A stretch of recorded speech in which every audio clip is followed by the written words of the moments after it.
নোয়াখালীতে অবৈধ স্থাপনা উচ্ছেদে ভ্রাম্যমাণ আদালতের অভিযানের সময় সড়ক অবরোধ করে বিক্ষোভ করেছে উত্তেজিত জনতা। এ সময় নির্বাহী ম্যাজিস্ট্রেটের গাড়ি ভাঙচুর করা হয়েছে। পরিস্থিতি নিয়ন্ত্রণে ঘটনাস্থলে ছুটে যায় পুলিশ ও সেনাবাহিনীর একাধিক টিম। পুলিশ জানায়, বেলা 11:30টার দিকে ভ্রাম্যমাণ আদালতের নির্বাহী ম্যাজিস্ট্রেট ফাহিম হাসান খানের নেতৃত্বে অভিযান শুরু হয়।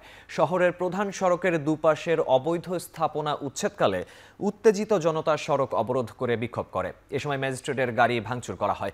পরিস্থিতি নিয়ন্ত্রণে ঘটনাস্থলে ছুটে যায় পুলিশ ও সেনাবাহিনীর একাধিক টিম।